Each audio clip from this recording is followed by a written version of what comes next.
Thank you, Jesus.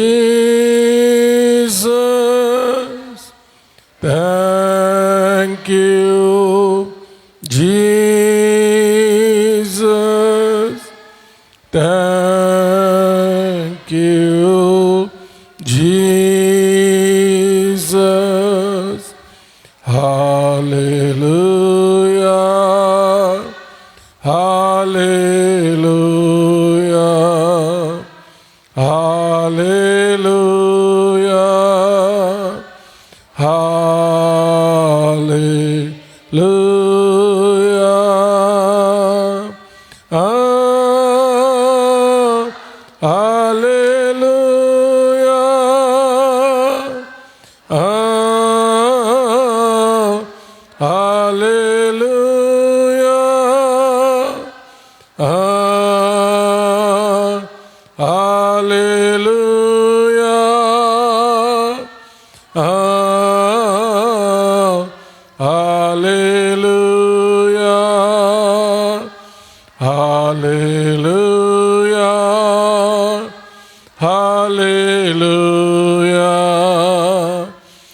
Hallelujah.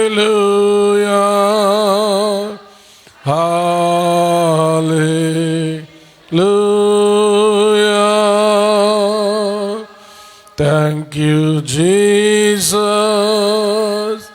Thank you, Jesus. Thank you, Jesus. Thank you, Jesus. Thank you, Jesus, Master. స్తుతిపాత్రుడా, స్తోత్రార్హుడా, ఆరాధ్య దైవమా, సూర్యోదయం మొదలుకొని సూర్యాస్తమయం వరకు స్తుతింపదగిన దేవా, అధిక స్తోత్రములు పొందదగిన దేవా, మీకే స్తుతి స్తుతి స్తుతి. స్తోత్రములు స్తోత్రములు స్తోత్రములు. సమస్త స్తుతి ఘనత మహిమ ప్రభావములు యుగయుగములు దేవునికే చెల్లునుగాక. ఆమేన్. హల్లెలూయా. అలాగే నిల్చొని దేవుని వాక్య భాగాన్ని చదువుకుందాం. అందరూ బైబిల్ తెరవండి. 103వ కీర్తన, 103వ కీర్తన మొదటి 5 వచనాలు చదువుకుందాం. కీర్తనల గ్రంథము 103వ కీర్తన మొదటి 5 వచనాలు. నా ప్రాణమా యెహోవాను సన్నుతించుము, నా అంతరంగముననున్న సమస్తమా ఆయన పరిశుద్ధ నామమును సన్నుతించుము. నా ప్రాణమా యెహోవాను సన్నుతించుము, ఆయన చేసిన ఉపకారములలో దేనిని మరువకుము. ఆయన నీ దోషములన్నిటినీ క్షమించువాడు, నీ సంకటములన్నిటినీ కుదుర్చువాడు. సమాధిలో నుండి నీ ప్రాణమును విమోచించుచున్నాడు, కరుణా కటాక్షములను నీకు కిరీటముగా ఉంచుచున్నాడు. పక్షిరాజు యవ్వనం వలె నీ యవ్వనము క్రొత్తదగుచుండునట్లు మేలుతో నీ హృదయమును తృప్తిపరచుచున్నాడు. దేవుడు తన పరిశుద్ధ వాక్యమును మన ఆత్మీయ మేళ నిమిత్తమై మన వినికిడిలో దీవించునుగాక. ఆమేన్. దయచేసి అందరు కూర్చోండి. ప్రార్థించుకుందాం. అందరు తలంచి కళ్ళు మూసుకున్నట్లయితే ప్రార్థన చేసుకుందాం. మహాపరిశుద్ధుడు అయిన మా ప్రియ పరలోకపు తండ్రి, దయగలిగిన మా దేవా, మీకు వందనములు, స్తుతులు, స్తోత్రములు చెల్లిస్తున్నాము. మీ దీన దాసుడునైన నన్ను మీ సిలువ చాటున మరుగు చేసుకొని నాతోనూ మా అందరితోనూ మాట్లాడమని క్రీస్తు పేర వేడుకొనుచున్నాం తండ్రి. ఆమేన్. హల్లెలూయా. ప్రభువును జ్ఞాపకం చేసుకునే వాళ్ళు ఏం చేస్తారు అనే ఒక అంశాన్ని మనము ప్రారంభించుకున్నాం. ఏంటది? ప్రభువును జ్ఞాపకం చేసుకునేవారు ఏం చేస్తారు? మనమంతా దేవుని సన్నిధికి వచ్చాము అని అంటే మన ప్రభువుని జ్ఞాపకం చేసుకొని వచ్చాం. హల్లెలూయా. అంటే మన ప్రభు మన కోసం ఈ లోకానికి పరలోకం నుండి వచ్చి మన రక్షణ కొరకు ఆయన తన ప్రాణాన్ని త్యాగం చేసి ఆయన మన సిలువలో మనకు బదులుగా శిక్ష భరించి ఘోరాతి ఘోరంగా చంపబడి సమాధి చేయబడి 3వ దినాన తిరిగి లేచి మనకు గొప్ప రక్షణ దయచేశాడు. పాపులమైనటువంటి మా కోసం,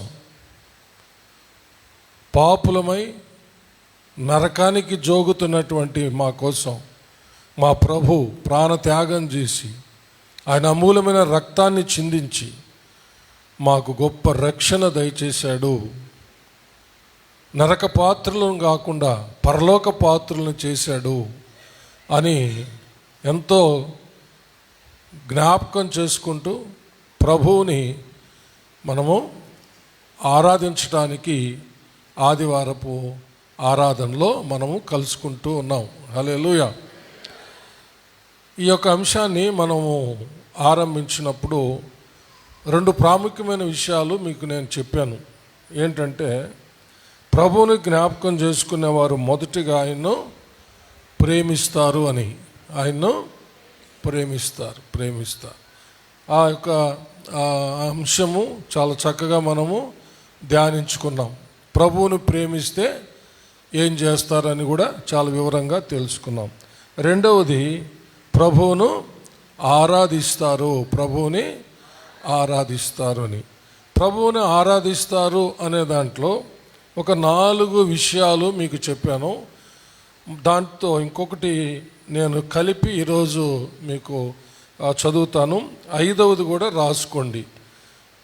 ప్రభువుని ఆరాధించడానికి వచ్చిన మనలో ఏమేమి ఉండాలి, లేక మనం ఏం చేయాలి అనే విషయాల్లో ఇంకొక విషయాన్ని నేను కలపడం జరిగింది. మొదటిది, ప్రభువును ఆరాధించేటటువంటి మనం కృతజ్ఞతాస్తుతులతో ఆయనను ఆరాధించాలి. కృతజ్ఞత అర్పణలతో ఆయనను ఆరాధించాలి. ప్రభు కొరకు సాక్షిగా జీవిస్తూ ఆయన్ను ఆరాధించాలి. 4వది, విరిగి నలిగిన హృదయంతో పశ్చాత్తాపంతో ఆయన్ను ఆరాధించాలి. ఈ 4 మీకు జ్ఞాపకం చేశాను. ఈరోజు అతి ప్రాముఖ్యమైనది, లేఖనాల ఆధారంతో కూడినటువంటిది. ప్రభువుని ఆరాధించే వాళ్ళు ఆత్మతోనో సత్యముతోనో ఆరాధించాలి. రాసుకోండి, ఆత్మతోనో సత్యముతోనో ఆరాధించాలి. ఈ 4 మనము మొదటిది స్టార్ట్ చేసాం ఉప అంశంగా. ఏంటది? కృతజ్ఞత స్తుతులతో మనము ఆరాధించాలని. దాంట్లో కూడా ఒక అమూల్యమైన సందేశాన్ని మనము ఇప్పటికే విన్నాం. తెస్సలోనికీయులకు రాసినటువంటి మొదటి పత్రిక 5వ అధ్యాయం 16వ వచనం ప్రకారము ప్రతి విషయంలో దేవునికి కృతజ్ఞతాస్తుతులు చెల్లించాలి అనే దాన్ని తీసుకొని మనము ప్రతి విషయము అన్నప్పుడు ప్రప్రథమంగా తీసుకోవలసిన విషయము మన ప్రభు అయిన యేసుక్రీస్తే అని మనము తెలుసుకున్నాం. హల్లెలూయా. ప్రతి విషయంలో అంటే మన కొరకు ఈ లోకానికి వచ్చినటువంటి మన ప్రభువునే మొదటిగా తీసుకొని ఆయన చేసినటువంటి ఆ గొప్ప రక్షణ కార్యమునకు, ఆ శిలువ బలియాగానికి మనము జిహ్వ ఫలము అర్పించాలి అని చెప్పి మనం తెలుసుకున్నాం. ఆ యొక్క అంశమును క్లుప్తంగా మనము చాలా వివరంగా ధ్యానించుకున్నాం. హల్లెలూయా. ఈ యొక్క ఇప్పుడు మనం చదివినటువంటి భాగంలో మనము మొదటి భాగం, నా ప్రాణమా యెహోవాను సన్నుతించుము.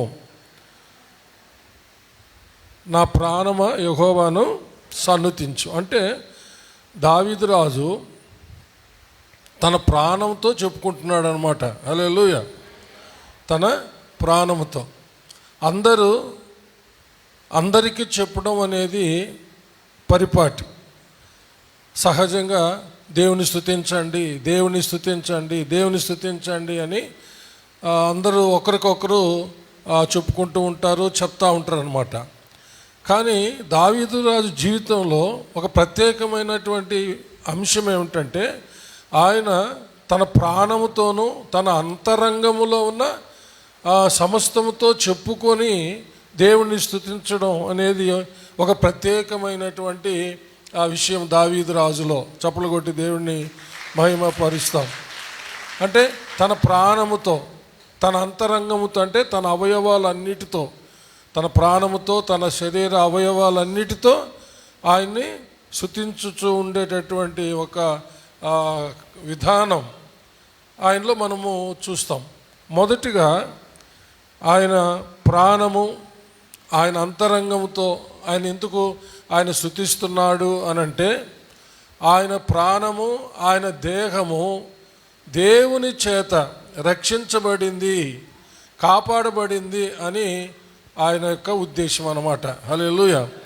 ఏం చెప్పండి? ఆయన ప్రాణము, ఆయన దేహము దేవుని చేత కాపాడబడింది, లేకపోతే దేవుని చేత భద్రపరచబడింది, ప్రొటెక్ట్ చేయబడింది, సేవ్ అయింది అన్నటువంటి భావము, ఆలోచన ఆయన జీవితంలో ముద్రించబడింది అన్నమాట. హల్లెలూయా. దానికి కారణం ఏమిటంటే, దావీదు రాజును అనేక మంది చంపడానికి ప్రయత్నించారన్నమాట. అనేక మంది చంపడానికి ప్రయత్నించాడు. ఇప్పుడే మనం ఆరాధన సందేశంలో కూడా మనం విన్న 34వ కీర్తన ఆయన రాసేదానికి కారణాన్ని మనము విన్నాం. ఆ యొక్క ఫిలిస్తీన్ల అబీమెలెకు రాజు ఎదుట, అలాగనే సౌలు రాజు ఆయన ప్రాణాన్ని తీయడానికి తరిమినప్పుడు అని. మనం బైబిల్లో కొన్ని లేఖన భాగాలు మనం చూస్తే ఆయన ప్రాణాన్ని తీయడానికి ఎంతోమంది ప్రయత్నించినట్టుగా మనం చూస్తాం. 63వ కీర్తనలో మనం చూస్తే 8వ వచనంలో ఇలాగూ రాయబడింది, నా ప్రాణము నిన్ను అంటి వెంబడించుచున్నది, నీ కుడి చేయి నన్ను ఆదుకొనుచున్నది. హల్లెలూయా. దేవునికి మహిమ కలుగునుగాక. చూడండి, నా ప్రాణము నిన్ను అంటి వెంబడించుచున్నది, నీ కుడి చేయి నన్ను ఆదుకొనుచున్నది. ఎందుకంటే 9వ వచనం ప్రారంభంలో, నా ప్రాణమును నశింపచేయవలెనని వారు దాన్ని వెతుకుచూ ఉన్నారు. శత్రువులు దావీదు రాజు యొక్క ప్రాణాన్ని తీయాలని వెతుకుతూ ఉన్నప్పుడు దేవుని కుడి చేయి అతన్ని ఆదుకొని రక్షించిందంట. చప్పలు కొట్టి దేవుణ్ణి మహిమపరుస్తాము. హల్లెలూయా. మన జీవితాల్లో కూడా మనకు ఎన్నో సమయాల్లో ప్రాణాపాయాలు కలిగినప్పుడు మనల్ని ఆదుకున్నది ఆయన కుడి చేయే. ఈరోజు ఆయన సన్నిధిలో మనము ప్రాణక్షేమంతో సజీవులుగా ఉన్నామంటే మన ప్రాణాన్ని దేవుడు కాపాడబట్టే. హల్లెలూయా. దేవునికి మహిమ కలుగును గాక. సాతానికి ఎంత కక్ష అంటే, మనలను ఎలాగైనా సరే పడగొట్టి చంపాలనేదే వాడి యొక్క ప్లాన్ అన్నమాట. ముఖ్యంగా సేవకుల పైన వాడికి ఒక కన్ను. ఇది సేవలో మేము అనుభవిస్తున్నటువంటి అనేక విషయాలు. ఈ మధ్యన కూడా నేను తూర్పాలెం అక్కడ ఎనోష్ బాబు వాళ్ళ ఇంట్లో ప్రార్థన చేసి వస్తూ ఉన్నా. వేరే దగ్గరికి వెళ్ళాలి, హడావుడిగా వస్తున్నాను. ఒక ట్రాక్టర్లో ఇప్పుడు మిషన్తో కట్ చేసిన పైరు మోపులు కడతారు కదా పొడుగ్గా, అవి వేసుకొని వస్తున్న ట్రాక్టర్ వస్తుందన్నమాట. నేను వేరే దగ్గరికి వెళ్ళాలి, అక్కడ ప్రార్థన చేసేసి నేను వస్తూ ఉన్నా. అది లేట్ అయిపోయేటట్టు చాలా స్లోగా పోతున్నాడు అనమాట. తర్వాత పక్కన నాకంటే ముందు ఒక అతను క్రాచ్ చేసి వెళ్ళాడు. సరే నేను కూడా వెళ్ళొచ్చులే అని చెప్పి వచ్చా. కరెక్ట్గా ఆ మోపు నా పైన పడింది అనమాట. ఎంత జస్ట్ అంటే బండి ఇట్లా షేక్ అయింది. నిజంగా అయితే అది దుష్టుని యొక్క ప్రణాళిక ఏమిటంటే నన్ను డైరెక్ట్గా కొట్టి పడేయాలని. నిజంగా అది డైరెక్ట్ ఇంత పెద్ద మోపు అనమాట, ట్రాక్టర్లు పెడతారా పెద్దది, అది ఇటు వచ్చి నన్ను కొడితే నేను పడిపోవాలి. కానీ దేవుడు ఎలా తప్పించాడంటే దావీదు రాజును ఆ యొక్క అంబు తగలకుండా, ఆ యొక్క ఈట తగలకుండా, సౌలు రాజు వేసినప్పుడు తగలకుండా ఎట్టయితే తప్పించాడో అది నా తల తప్పి వీపు మీద పడింది అనమాట. వీపు మీద పడింది. అప్పుడు నేను బండి షేక్ అయినా కూడా నేను స్టడీ చేసుకొని రాగలిగాను. అంటే దుష్టుడైన అపవాది సేవకుల మీద ఆ గురి పెట్టి వాళ్ళని పాడు చేయడానికి ప్రయత్నిస్తూ ఉంటాడు. అందుకనే సేవకుల కొరకు మీరు బాగా ప్రార్థన చేస్తూ ఉండాలి. చప్పలు కొట్టి దేవుణ్ణి మహిమ పరుస్తాము. హల్లెలూయా. సరే, మరొక రోజు భవానీ రమణయ్య వాళ్ళ ఇంటికి వెళ్ళా. అది కూడా వేరే కార్యక్రమం ముగించుకొని భవానీ భర్త రమణయ్యకి అది హార్ట్ ప్రాబ్లము వచ్చి పోతే చూడడానికి వెళ్ళా. సరే, భవానీ ఎక్కడికో వాళ్ళ అక్కకు బాగాలేదని వెళ్ళిందంటే రమణయ్య ఉన్నాడు. సరే మాట్లాడుతున్నాను. నేనే ఒక కుర్చీ తెచ్చుకొని అటు వేసుకొని నాకు తెలుసు కొన్ని జారుతుంటాయి, చాలాసార్లు పడి ఉన్నా నేను. ఆ కుర్చీ గోడ కానుకొని వేసుకొని కూర్చున్నా. సరే మాట్లాడుతా ఉన్నా. సరే ప్రార్థన చేస్తామని లేచి అంతే. ఆ కుర్చీ ఎట్లా అది వంగి జారిపోయిందో అంటే సాఫీగా పడిపోయినాను అనమాట. వాళ్ళ ఇంట్లోనే. ఆ బాగలేని రమణ వచ్చి అన్నా అంట, లేకపోతే వద్దొద్దు దేవుడు నేను బాగున్నాను నేను లేస్తానులే అని చెప్పి లేచాం. అంటే నేను ఎందుకు చెప్తున్నా అంటే మన చుట్టూ కూడా చాలా ప్రమాదాలు ఉన్నాయి, చాలా ప్రమాదాలు ఉన్నాయి. అయితే అన్నిట్లో నుంచి దేవుడు కాపాడడాన్ని బట్టే ఈరోజు మనము చెప్పండి ప్రాణక్షేమంతో ఉన్నాం. చప్పలు కొట్టి దేవుని మహిమపడతాం. హల్లెలూయా. ప్రాణక్షేమంతో దేవుని సన్నిధికి రాగలిగాం. కాబట్టి ఆనాడు దావీదు తన ప్రాణంతో చెప్తున్నట్టుగానే, తన అవయవాలతో చెప్పుకుంటున్నట్టుగానే నీవు నేను చెప్పుకోవాలా. నా ప్రాణమా దేవుణ్ణి స్తుతించు. నాలో నువ్వు ఉన్నావంటే నిన్ను రక్షించింది దేవుడు. నాలో ఉన్న అంతరంగమా, నా అవయవాలారా, నా అవయవాలన్నీ బాగున్నాయనంటే, మీరు బాగున్నారంటే దేవుడు స్వస్థపరిచాడు అంటున్నాడు అనమాట. చప్పలు కొట్టి దేవుని మహిమపడదాం. దేవుడు స్వస్థపరిస్తే అవయవాలన్నీ బాగున్నాయి. కాబట్టి స్వస్థపడిన అవయవాలారా, రక్షించబడిన ప్రాణమా దేవుణ్ణి స్తుతించు. చప్పలు కొట్టి దేవుని మహిమపడతాం. ఆయన యొక్క ఉద్దేశం అదే ప్రియమైన దేవుని బిడ్డలారా. హల్లెలూయా. అందుకని ఆయన అంటాడు, నా ప్రాణాన్ని విమోచించిన నా ప్రభువుని కాకుండా ఎవరిని అంటి పెట్టుకొని పోయేది నేను? ఇంకొకరిని అంటి పెట్టుకొని పోయేదా? వాళ్ళ వెంట పోయేదా? వీళ్ళ వెంట పోయేదా? వాళ్ళని నమ్ముకొని పోయేదా? అన్నీ భయంకరమైనటువంటి పరిస్థితుల్లో నన్ను రక్షించిన నా ప్రాణాన్ని రక్షించిన నా ప్రభువునే నా ప్రాణము అంటి వెంబడించాలి అనే తీర్మానం తీసుకొని ఆయన రాస్తున్న ఈ కీర్తనలో నా ప్రాణము నిన్ను అంటి వెంబడిస్తుందంట. హల్లెలూయా. నిజంగా ఆరాధనలో ఇది ఒక శ్రేష్టమైన భాగం. చప్పలు కొట్టి దేవుని మహిమపడతాం. ఏది? క్రీస్తుని అంటి వెంబడించడం. అదే మనం చెప్పుకున్న లిస్టులో ప్రభు కొరకు సాక్షిగా జీవించడం అనే ఒక భాగం పెట్టుకున్నామే, అందులోకి వస్తుంది ఇది. చప్పలు కొట్టి దేవుని మహిమపడదాం. ఎక్కడున్నా సరే హల్లెలూయా, మన ప్రభు అయిన యేసయ్యను మన ప్రాణము అంటి వెంబడిస్తూ ఉండాలి. హల్లెలూయా. ఇతడు నిజంగా యేసుక్రీస్తును వెంబడించే వ్యక్తి, ఈమె యేసుక్రీస్తును వెంబడించే ఆమె. హల్లెలూయా. ఈ యవనస్తుడు యేసుక్రీస్తును వెంబడించేవాడు, ఈ యవనస్తురాలు యేసుక్రీస్తును వెంబడించే యవనస్తురాలు. ఈ సంఘ పెద్ద లేక ఈ పాస్టర్, ఈ పాస్టరమ్మ, ఈ బ్రదర్స్, ఈ సిస్టర్స్ అందరూ యేసుక్రీస్తునే వెంబడించే సజీవ సాక్షులు. చప్పలు కొట్టి దేవుణ్ణి మహిమపడతాం. ఆయన నామాన్ని వీళ్ళు దూషణ పాలు చేయరు, ఆయన్ని అంటి వెంబడిస్తారు అని చెప్పేదే నిజముగా ఆరాధనలో ఇంకొక ప్రాముఖ్యమైనటువంటి భాగం. ప్రియులారా, దావీదు యొక్క హృదయంలో ఉన్నది అదే.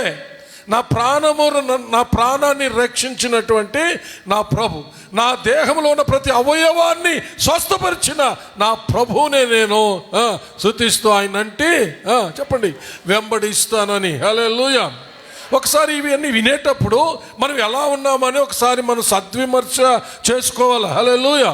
ఊరికే వినేసి వెళ్ళినందువల్ల ఏం ప్రయోజనం లేదు. దావీదు రాజు పొందుకున్న ఆ అనుభూతి, ఆ భాగ్యము, ఆ చివరి దశ దేవుని సన్నిధిలో అద్భుత రీతిగా దేవుడు తను కోరుకున్న రేవుకు నడిపించాడంట. చప్పలు కొట్టి దేవుని మహిమపడతాడు.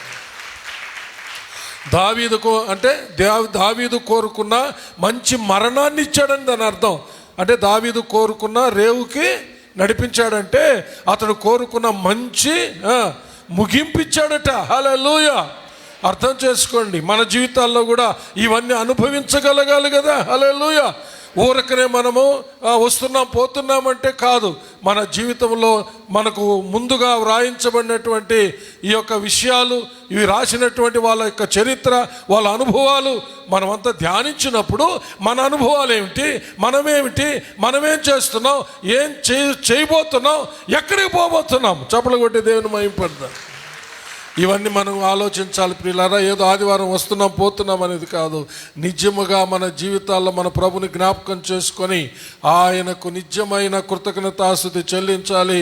దావీదు అంటున్నాడు, కృతజ్ఞతాస్తుతులతో పాటు బాగా సన్నుతిస్తూ ఆయన ప్రాణమంట ఆయన అంటి వెంబడిస్తూ ఉంది. చప్పలు కొట్టి దేవుని మహిమపడదాం.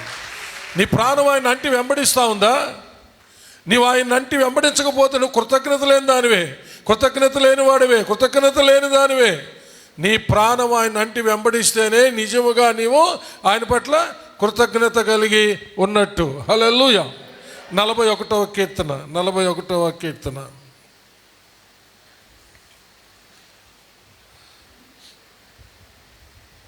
5వ వచనం నుంచి చదువుతాం. అయితే నా శత్రువులు నా విషయమై చెడ్డ మాట్లాడుచున్నారు. వాడు ఎప్పుడు చచ్చును, వాని పేరు ఎప్పుడు మాసిపోవును అని చెప్పుకొనుచున్నారు. ఒకడు నన్ను చూడవచ్చున యెడల వాడు అబద్ధమాడును, వాని హృదయము పాపమును పోగు చేసుకొనుచున్నది. వాడు బయలు వెళ్ళి వీధిలో దాన్ని పలుకుచున్నాడు. నన్ను ద్వేషించు వారందరూ కూడి నా మీద గుసగుసలాడుచున్నారు. నశింపజేయవలనని వారు నాకు కీడు చేయ ఆలోచించుచున్నారు. కుదరని రోగము వానికి సంభవించి ఉన్నది.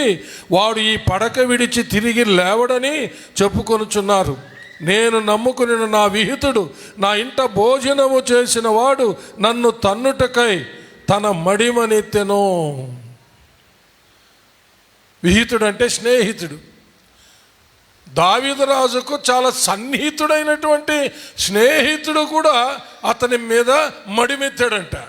హలో, అంటే తన స్నేహితులు కూడా అతని ప్రాణాన్ని తీయడానికి ప్రయత్నించారు. ఎంతోమంది స్నేహితులు మంచిగానే ఉంటారు ప్రియులరా, మంచిగానే మనతో ఉంటారు. ఎన్నో సాక్ష్యాలు మనము టీవీలో చూస్తూ ఉన్నాం, ఎన్నో విషయాలు వింటున్నాం. నమ్మక ద్రోహం చేసినటువంటి స్నేహితులు, మంచి స్నేహితులుగా ఉన్న వాళ్ళే భయంకరమైన హత్యలు చేసినటువంటి వాళ్ళని మనం చూస్తూ ఉన్నాం. అందుకనే మంచి స్నేహితుడు తన యొక్క స్నేహితుల కోసం, వెరీ గుడ్, చప్పలు కొట్టాలి, హల్లెలూయా. మంచి స్నేహితుడు తన స్నేహితుల కోసం ప్రాణం పెడతాడట. హల్లెలూయా. ఈ దావీదు రాజు యొక్క స్నేహితుడు తనతో కూడా దేవుని స్తుతించిన వాడు, తనతో కూడా తిన్నవాడు. ఆఖరికి దావీదు పడకలో ఉంటే మడిమెత్తాడంట చంపడానికి. ప్రియులరా, చూసారా? ఎంతో మందిని చూస్తా ఉన్నాం, కానీ మన ప్రియుడు, మన ప్రాణ ప్రియుడు, మన ప్రాణ రక్షకుడు, హల్లెలూయా, మన కోసం పరలోకాన్ని వీడి లోకానికి వచ్చినటువంటి ప్రభు మంచి స్నేహితుడై మన కోసం ప్రాణం పెట్టాడు. హల్లెలూయా. దేవునికి మహిమ కలుగును గాక. మన కోసం ప్రాణత్యాగం చేసిన మంచి స్నేహితుడిని హృదయపూర్వకంగా మనము ఆరాధన చేయాల్సినటువంటి వారమై ఉంటూ ఉన్నాం. హల్లెలూయా. వాళ్ళట అనేక మంది దావీదు రాజుని చూడడానికి వచ్చారంట. పడకలో ఉంటే, జబ్బుపడి పడకలో ఉంటే వచ్చి పరామర్శించి, అయ్యా నీకు బాగవ్వాలా, దేవుడు నేను బాగు చేయాలని మాట్లాడేసి వెంటనే వరండాలోకి వచ్చి, వీధిలోకి వచ్చి, వాడు ఇంకా లేడురా, వాడు పడకలో నుంచి బయటికి రాడు అని మాట్లాడుకుంటున్నారంట. వాడికి అదే జరగాలని మాట్లాడుకుంటున్నారంట. అదే రాస్తున్నాడు దావీదు రాజు. ఏమని? 8వ వచనం, వాడు ఈ పడక విడిచి, కుదరని రోగం వానికి సంభవించి ఉన్నది, వాడు ఈ పడక విడిచి తిరిగి లేవడని చెప్పుకొనుచున్నారు. ఎంతమంది నిన్ను నన్ను మనల్ని గురించి చెప్పుకున్నారో, భయంకరమైనటువంటి వ్యాధులతో కావచ్చు, భయంకరమైన ఆపరేషన్స్తో కావచ్చు, మంచానికి అతుక్కొని పోయి ఉండొచ్చు, డాక్టర్స్ చేతులు ఎత్తేసి ఉండొచ్చు గాక, ఎంతమంది ఇంకా ఈడు బయటికి రాడు అన్నటువంటి పరిస్థితుల్లో ఈరోజు నీవు నేను బయటకు వచ్చి స్వస్థత పొంది దేవుని సన్నిధిలో ఉన్నామంటే దేవుని కృప. హల్లెలూయా. చప్పలు కొట్టి దేవుని మహిమపడదాం. Praise God Jesus. ఎంతోమంది మన సంఘంలోనే ఉన్నారు అలాంటి వాళ్ళు. హల్లెలూయా. నేను ఒక సాక్షిని, పాస్టర్ ఒక సాక్షి. హల్లెలూయా. ఇంకా అనేక మంది మన సంఘంలో ఉన్నారు. ఊటుకుని మాధవ్ ఒక సాక్షి. ఇంకా ఎంతోమంది, తేలిమేటి మన వెంకట సుబ్బయ్య, ఇంకా ఎంతోమంది నేను చెప్పగలను. చప్పలు కొట్టి దేవుని మహిమపడదాం. Praise God Jesus. మాధవ విషయం, ఊటుకొని మాధవ విషయం అయితే శవం వస్తుందని చెప్పారు. నాకైతే ఏం లాభం లేదు, డెడ్ బాడీ తెస్తారని. కారు వచ్చిందంట ఒకరోజు, కారు వస్తే డెడ్ బాడీ వచ్చిందని చెప్పారు నాకు. నో హల్లెలూయా. డెడ్ బాడీ రాదండి. హల్లెలూయా. వాళ్ళ భార్యకి చాలా విశ్వాసం. చప్పలు కొట్టి దేవుని మహిమపడదాం. హల్లెలూయా. వాళ్ళ భార్య అతని సజీవంగా తెచ్చుకుంటుంది. ఆమెకు మంచి విశ్వాసం. నేను వెళ్ళాను, చూశాను. మాధవ్ కూడా మంచి విశ్వాసం ఉంది. శవాన్ని కాదు తెచ్చుకునేది, సజీవంగా తెచ్చుకుంటుందని చెప్పాను నేను. ఆయన స్నేహితులే డెడ్ బాడీ కోసం అని ఎదురు చూస్తున్నారన్నమాట. అదే సంగతి దావీదు రాజు జీవితంలో జరిగింది ప్రియులారా. హల్లెలూయా. ఇంకా చంద్రమోహన్ అయితే ఒక కల కూడా వచ్చింది నాకు. ఏంది ప్రభా, యొక్క వాళ్ళ ఇంటి దారిలో కంపలు కొట్టిస్తా ఉన్నా నేను. ఏంటి ప్రభా అంటే, కంపలు కొడితే ఒలకలకు పోవాలా. ఏంది ప్రభా, ఏం జరగబోతుంది నాయన, చంద్రమోహన్ చచ్చిపోతాడా? వద్దు ప్రభా, బతికించు నాయన అని. హల్లెలూయా. నిజంగా సమాధికి ఒలకలకు పోవాల్సిన చంద్రమోహన్ ఈరోజు ప్రాణ క్షేమంతో మందిరంలో ఉండి దేవుని స్తుతిస్తున్నాడండి. చప్పలు కొట్టి దేవుని మహిమపడదాం. Praise God Jesus. హల్లెలూయా. దావీదు రాజు జీవితంలో దేవుడు చేసిన కార్యాలు, తన స్నేహితులు అలాగా మాట్లాడుకున్నారంట. 18వ కీర్తన. హల్లెలూయా. దావీదు రాజు యొక్క శత్రువులందరి చేతుల నుంచి తప్పించాడంట. అక్కడ ముందుగా పై భాగంలో దాని యొక్క చరిత్ర రాసి ఉన్నారు చూడండి. ఇప్పుడు రాశాడని, ప్రధాన గాయకునికి యెహోవా దాసుడైన దావీదు కీర్తన. అతని శత్రువులందరి చేతిలో నుండి, సౌలు చేతిలో నుండి యెహోవా అతన్ని తప్పించిన దినమున దావీదు ఈ గీత వాక్యములను చెప్పి యెహోవాను స్తోత్రించి అతడు ఇట్లా నేను. హల్లెలూయా. చూసారు పిల్లరా, టోటల్గా శత్రువులందరి చేతిలో నుండి ఆఖరికి తన రాజైన సౌలు చేతిలో నుంచి కూడా తప్పించాడంట. హల్లెలూయా. ఎవరు తప్పించాడు అనేదానికి ఆయన రాస్తున్న మాట ఏమిటంటే, యెహోవా తప్పించాడు. హల్లెలూయా. చప్పలు కొట్టి దేవుని మహిమపడతాం. ప్రైజ్ అలాడ్. యెహోవా తప్పించాడు. హల్లెలూయా. ఆయన బలము తప్పించింది. హల్లెలూయా. ఆయన నా కోట, నా కొండ, నా ఆశ్రయ దుర్గం, నా ఉన్నత దుర్గం, నా నిత్యాశ్రయ దుర్గం. హల్లెలూయా. పాతాళానికి పోకుండా ఆయన నన్ను కాపాడాడు. హల్లెలూయా. నేను మొరపెడితే నా మొర ఆయన చెవులు చొచ్చితే కెరూబు రెక్కల మీద ఎగురొచ్చి నన్ను ఆదుకున్నాడంట. చప్పలు కొట్టి దేవుని మహిమపడతాం. హల్లెలూయా. యెహోవా నా బలమాయదామైనది నీ మార్గం, పరిపూర్ణమైనది నీ మార్గం. యెహోవా నా శత్రువులు నన్ను చుట్టినను, నరకపు పాశము లరికట్టినను. నా శత్రువులు నన్ను చుట్టినను, నరకపు పాశము లరికట్టినను. వరద వలే భక్తి హీనులు పొర్లిన, వరద వలే భక్తి హీనులు పొర్లిన, వదలక నన్ను ఎడబాయని దేవా. ఆమేన్. అందరూ చప్పలు కొడుతూ పాడదాం. గ్లోరీ. Praise the lord.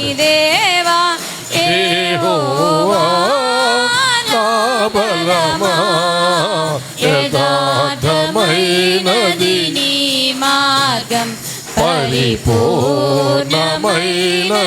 నీ మార్గం. యెహోవా మరణ పుటురులలో మరొక మొరలిడ, ఉన్నత దుర్గం దుర్గమై రక్షణ శృంగమై మరణ పోటురులలో మరువక మొరలిడ ఉన్నత దుర్గమై రక్షణ శృంగమై తన ఆలయములో నా మొర వినెను తన ఆలయములో నా మొర వినెను ఆధారెను ధరణి భయకంపముచే ఆధారెను ధరణి భయకంపముచే యెహోవా నా బలమా యథార్థమైనది నీ మార్గం పరిపూర్ణమైనది నీ మార్గం యెహోవా యెహోవా జీవము గల దేవా బహుగా స్తుతులకు అర్హుడ నీవు యెహోవా జీవము గల దేవా బహుగా స్తుతులకు అర్హుడ నీవు అన్యజనులలో ధన్యత చూపుచు అన్యజనులలో ధన్యత చూపుచు హల్లెలూయా స్తుతిగానము చేసేదా హల్లెలూయా స్తుతిగానము గ్లోరీ గ్లోరీ గ్లోరీ హల్లెలూయా స్తుతిగానము ప్రైజ్ గాడ్ హల్లెలూయా స్తుతి గ్లోరీ అందరూ చప్పట్లు కొడుతూ పాడాలి ప్రైజ్ గాడ్ జీసస్ ఓ రబా బాబా బాబా బాబా ఓ రబా షక్కబ రబా రబా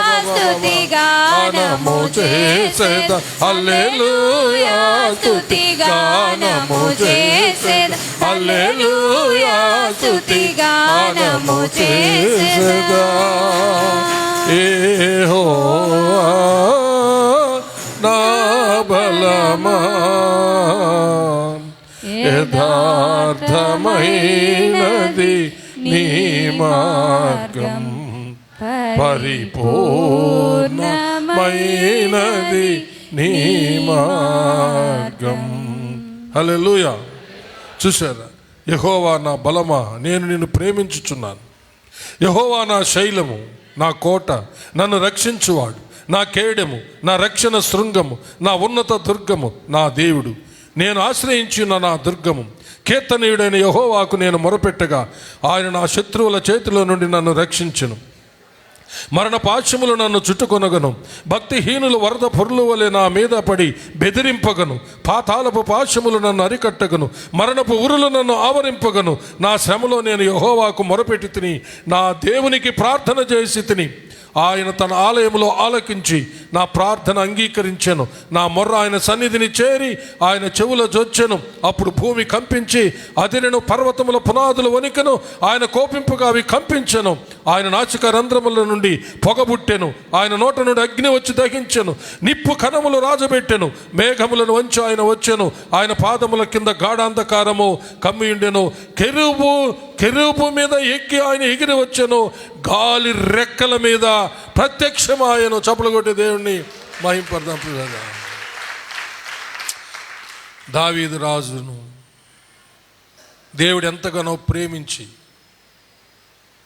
తన మనసానుసారిగా మారిపోయినటువంటి దావీదు యొక్క ప్రాణానికి రక్షణ దయచేశాడు. హల్లెలూయా. దావీదు రాజు దేవుని మనసానుసారుడు అయిపోయాడండి. నీవు నేను మనం కూడా దేవుని మనసానుసారంగా దేవుని చిత్తానుసారంగా మారి ఆయన పట్ల ఎంత కృతజ్ఞత కలిగి స్తుతించినట్లయితే ఏ అపాయంలో నీవు పడవు. ఏ శత్రువుని నేను చేయలేదు. ఏ వ్యాధిని నేను చేయలేదు. అంత మాత్రమే కాదు, 103:5 వచనం ప్రకారం నీ యవ్వనం పక్షిరాజు యవ్వనం వలె కొత్త దగుచున్నట్లు మేలుతో తృప్తిపరుస్తాడు. దేవుడటి కృప మీకందరికీ మనకందరికీ దయచేయునుగాక. ఆమేన్. హల్లెలూయా. అందరం లేచి నిలబడి ప్రార్థన ఆశీర్వాదంతో మనము సెలవు తీసుకుందాం. తర్వాత వారాల్లో ఈ అంశాన్ని మనము కొన్ని నెలల పాటు దేవుడు ఎంతవరకు కొనసాగించమంటాడు అంతవరకు మనము ముందుకు సాగుతాం. దేవుని స్తుతించడంలోనే సకల బంధకాల నుంచి విడుదల ఉండేది ప్రియులరా. గుర్తుపెట్టుకోండి, దేవుణ్ణి ఆరాధించే విషయంలోనే సంపూర్ణ విడుదల, సంపూర్ణ రక్షణ, సంపూర్ణ స్వస్థత ఉండేది. సాతాను అంధకార చీకటి శక్తులు పరిగెత్తి పారిపోయేది దేవుని స్తుతించినప్పుడే. చప్పలు కొట్టి దేవుని మహింపడదాం. నిజంగా మనం చెప్పుకున్నటువంటి ఈ 5 విషయాలు కలిగి ఆయన్ని ఆరాధించినప్పుడు నీ సమీపానికి కూడా వాడు రాలేడు ప్రియులరా. వాడు అల్లంత దూరాన చూసేవాడు వెనుతిరిగి పారిపోతాడు ప్రియులరా. 56వ కీర్తన చదివి చూడండి. నేను మొరపెట్టు దినమున నా శత్రువు వెనుతిరిగి పారిపోయాడట. హల్లెలూయా. తన ప్రాణాన్ని దేవుడు ఆ శత్రువుల చేతిలో పడకుండా కాపాడాడని 56వ కీర్తన 57వ కీర్తనలో కూడా ఆయన ప్రాణాన్ని గురించి రాశాడు. ప్రియమైన దేవుని బిడ్డలారా, 30వ కీర్తనలో జబ్బు పడితే ప్రభువా మన్ను నిన్ను స్తుతిస్తుందా? నేను చచ్చిపోతే మన్నైపోతా, మన్ను స్తుతిస్తుందా? మట్టి స్తుతిస్తుందా? చెప్పు, నన్ను బ్రతికి నేను స్తుతిస్తా. చప్పలు కొట్టి దేవుని మహిమపడతాం. ఇంటికి వెళ్ళి 30వ కీర్తన చదివి చూడండి. దావీదు రాజుకు మరణకరమైన వ్యాధి వచ్చేసింది, చనిపోబోతున్నాడు. అడుగుతున్నాడు, నేను చచ్చిపోతా, మట్టి అయిపోతా, మన్ను నిన్ను స్తుతిస్తుందా ప్రభువా? ఒకసారి చెప్పు, ఎందుకు నేను మట్టిలోకి పోవాలి? నన్ను స్వస్థపరచు, నేను నిన్ను స్తుతిస్తా. ఇందా కీర్తన కూడా చదివాం, ఎల్లప్పుడూ స్తుతిస్తా. చప్పలు కొట్టి దేవుని మహిమపడతాం. ఆరాధన మెసేజ్లో కూడా ఉన్నాం కదా, ఎల్లప్పుడూ స్తుతిస్తా. మన్ను స్తుతిస్తుంది అంటే ప్రభువా, మన్ను స్తుతిస్తుందా? మన్ను అయిపోతే నీకేం ప్రయోజనం? నన్ను ప్రాణక్షేమంతో పెట్టు, నన్ను స్వస్థపరచు. నేను నా ప్రాణముతోనూ నా అంతరంగముతోనూ ఈ ఎల్లప్పుడూ నిన్ను స్తుతిస్తా. చప్పలు కొట్టి దేవుని గట్టిగా చప్పలు కొట్టి దేవుని ప్రైజ్గా. హల్లెలూయా. దేవుడు స్వస్థపరిచాడు, లేపాడు, ఎల్లప్పుడూ స్తుతించడం మొదలుపెట్టాడు. అంత మాత్రం కాదు, ఆయన ప్రాణం యేసయ్యను అంటి వెంబడిస్తూ ఉంది. హల్లెలూయా. ఆయనకి ఇష్టడుగా, మనసానుసారుడుగా, దేవుని మనసానుసారుడుగా జీవించడం మొదలుపెట్టాడు. అపజయము లేదు ప్రియులారా. హల్లెలూయా. అపజయము లేదు. హల్లెలూయా. గట్టిగా చప్పలు కొట్టాలా. అపజయము లేదు. మంచి ముగింపు, మంచి ముగింపు దావీదుకి ఇచ్చాడు. నీ జీవితంలో, నా జీవితంలో కూడా దేవుడు తప్పకుండా ఇస్తాడు. నిజముగా నీవు ఆయన జ్ఞాపకం చేసుకుని నిజముగా కృతజ్ఞత కలిగిన వాడిని స్తుతిస్తే, హల్లెలూయా, ఆయన మనసానుసారుగా ఆయన అంటే వెంబడిస్తే, హల్లెలూయా. ప్రార్థించుకుందాం. Thank you my Lord Jesus, glory, hallelujah. అందరూ ఒక్క నిమిషం హృదయపూర్వకంగా దేవుణ్ణి స్తుతిస్తూ ఉండండి, స్తుతిస్తూ ఉండండి. హల్లెలూయా. ఓ రబా బాబా షక్కర బరబరవ, ఓ రబా మా షందరీధరంకర ఊరి బాబా బాబా బాబా, ఓ రబా షక్కర బరబరవ. ఈ ధన్యత కలిగజేసిన దేవాదేవుని స్తుతిద్దాం. ఎఫ్రాయిం ప్రార్థన చేస్తాడు. Hallelujah. Thank you Jesus, thank you Jesus, thank you Jesus. Praise the Lord. స్తోత్రం, స్తోత్రం ప్రభా. కనికరంగా దేవా, యేసయ్యా నీకు స్తోత్రాలు ప్రభా. ప్రభా మాకు నైనా ఇలాంటి జీవితాన్ని ఇచ్చి నాయనా మేము మిమ్మల్ని అంటిపెట్టి స్తుతించి గణపరిచే కృపను మాకు దయచేసిన మా దేవా యెహోవా నీకు స్తోత్రాలు, స్తోత్రాలు ప్రభా. నాయన మా జీవితంలో ఎల్లప్పుడూ మిమ్మల్ని అంటికట్టి మేము స్తుతించి మిమ్మల్ని గణపరిచేయడానికి మాకు ఇచ్చిన ఈ ఘనతను బట్టి మీకు స్తోత్రాలు ప్రభా. ఎందరుకోలేని భాగ్యాన్ని మాకు ఇచ్చినందుకు మీకు స్తోత్రాలు, స్తోత్రాలు, స్తోత్రాలు ప్రభా. నాయన నీ సన్నిధిలో మేము ఉన్నామంటే కేవలం నీ కృపే ప్రభా. నీకు స్తోత్రాలు, స్తోత్రాలు ప్రభా. ఎన్నో ఇబ్బందులు వచ్చినా ప్రభు మమ్మల్ని మీరు విడవక ఎడబాయక మమ్మల్ని దీవిస్తూ మీ సన్నిధిలో మమ్మల్ని ఒక ఒలివ మొక్కల వల్ల మమ్మల్ని జీవిస్తూ చేస్తున్నాం మా ప్రభా. యేసయ్యా నీకు స్తోత్రాలు ఎల్లప్పుడూ మీ సన్నిధిలో మేము నిత్యము మేము జీవిస్తూ మిమ్మల్ని విడువక నడిపించమని ప్రార్థన చేస్తూ క్రీస్తు పేరట వేడుకుంటున్నాం మా ప్రియ పరలోకపు తండ్రి. ఆమేన్. నా ప్రాణమా యెహోవాను సన్నుతించుము, నా అంతరంగముననున్న సమస్తమా ఆయన పరిశుద్ధ నామమును సన్నుతించుము. నా ప్రాణమా యెహోవాను సన్నుతించుము, ఆయన చేసిన ఉపకారములలో దేనిని మరువకుము. ఆమేన్. మన పరమ తండ్రి అయిన దేవుని ప్రేమ, కుమారుడైన యేసుక్రీస్తు ప్రభుల వారి యొక్క కృప, పరిశుద్ధాత్మ దేవుని అన్యోన్య సహవాసము, సన్నిధి, కాపుదల, భద్రత, నడిపింపు ఇప్పుడు ఎల్లప్పుడూ సదాకాలము మీకందరికును మీ బిడ్డలకు మీ బిడ్డలకు మీరు కలిగి ఉన్న సమస్తానికి తోడై దీవించి ఆశీర్వదించి కాచి కాపాడునుగాక. Amen, amen, amen. May God bless you all. యేసయ్య నామములో అందరికీ వందనాలు.